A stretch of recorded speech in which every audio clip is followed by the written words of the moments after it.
razstava v Kamniškem parku Evropa, kam so šle vse fabrike, se mi zdi pomembna zato, ker končno kaže oziroma pokaže en del kamniške identitete.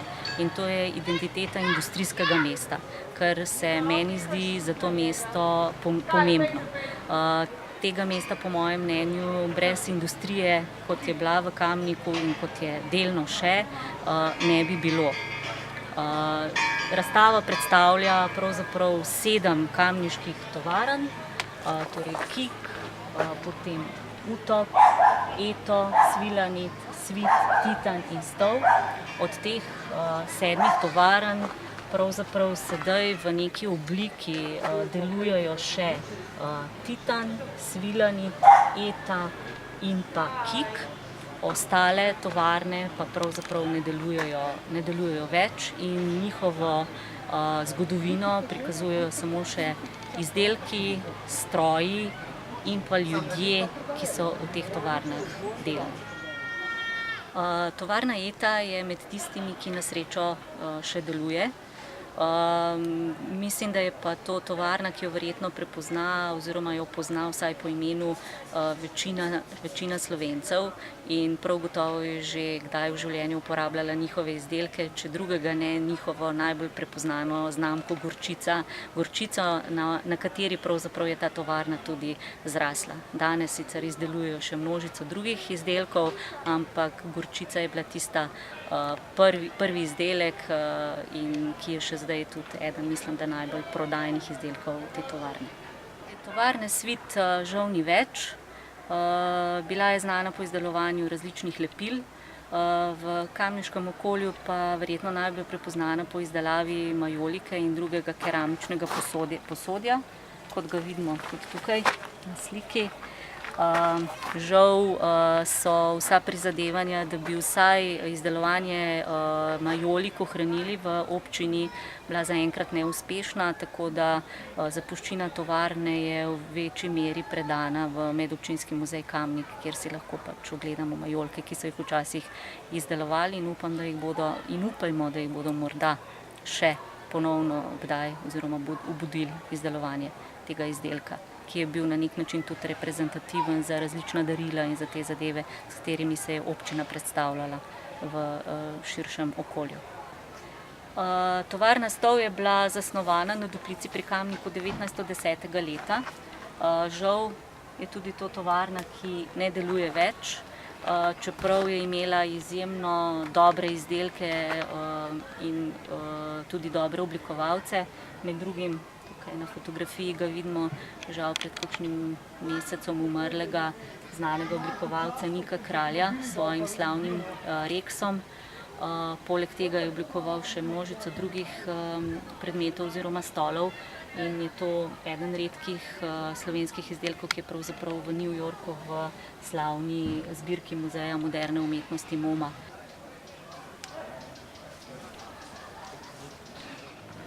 Pred nami tukaj na panoju sta 2 tovarni, Kik, torej Kemična industrija Kamnik, in za mano Utok, ki v bistvu ne delujeta več, s tem, da torej Utoka sploh ni več v nobeni obliki, medtem ko pa Kik, Kemijska industrija Kamnik, na svojem področju na severu Kamnika združuje zdaj par različnih tovarn, ki delujejo še v nekih oblikah, vendar ne kot prejšnja tovarna, kot smo jo poznali Kamničani pod imenom Borutana.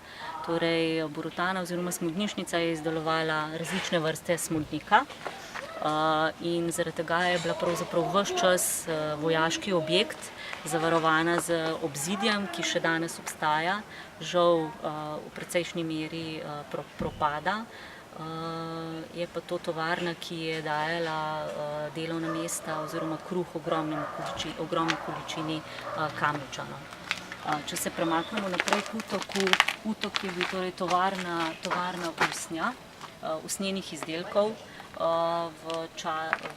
Začetek tovarne sega v 1924. leta, ko je ustanovil podjetnik Knaflič, tako da Kamničani pravzaprav Utok so bolj poznali pod imenom Knafličeva tovarna. Torej, podjetnik oziroma kapitalist, ki je ustanovil to tovarno, je bil pravzaprav zelo posebne sorte človek, izjemno socialno komponento je imel, v zelo dobrih odnosih je bil z vsemi delavci in se je vedno trudil že pred drugo svetovno vojno, torej za njihove socialne pravice. Izdelki Utoka so bili visoko cenjeni, žal pa so šle zadeve po osamosvojitvi svojo pot in tovarna je žal zaprla svoja vrata in ne deluje več. Pred nami sta pa dva panoja za nekoliko bolj pozitiven zaključek dveh tovarn, ki še vedno delujeta, sicer v nekoliko manjšem obsegu kot v svojih začetkih, ampak kljub vsemu. Tukaj imamo predstavitev tovarne Svilanit, torej tovarne frotirja, brisač, kravat, ki je bila ustanovljena v letu 1937, ravno tako strani enega podjetnika iz Ljutomera, ki se je priselil v Kamnik. Tovarna, kot rečeno, na srečo še danes deluje in izdeluje še vedno brisače, kopalne plašče in izdelke, ki jih mislim, da tudi poznajo več ali manj ljudje po celi Sloveniji.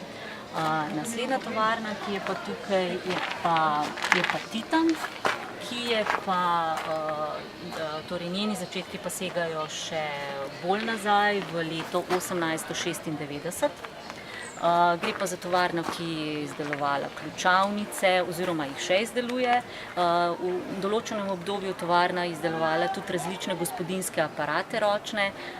Mislim, da ima več ali manj vsako kamniško gospodinjstvo še kakšen star aparat, kakšno staro mesoreznico, mlinček za kavo in podobne izdelke. Pri Titanu je zanimivo mogoče to, da je v enem obdobju bil v njem zaposlen tudi predsednik bivše države Tito. Zato nekateri ljudje pravzaprav napačno zaključujejo, da je tovarna Titan poimenovana po Titu, kar pa seveda ni res. Tovarna Titan je poimenovana po kovini Titan. Tukaj se pa zdaj nahajamo ob stroju iz tovarne Titan, pravzaprav je to stiskalnica, ki se tudi nahaja v Parku Evropa ob tej razstavi. Mene pravzaprav ta stroj spominja na moje počitniško delo. Naj vas ob tem ob koncu tega pregleda skozi razstavo še povabim, da do 12. septembra pridete in si ogledate razstavo v Parku Evropa v Kamniku. Hkrati vas vabim v imenu Medobčinskega muzeja Kamnik, ki je pripravil to razstavo, in vem, da bodo zelo veseli, če imate kakršnekoli spomine, fotografije in izdelke, ki jih lahko predstavite in donirate Medobčinskemu muzeju, da se z njimi povežete oziroma jih kontaktirate.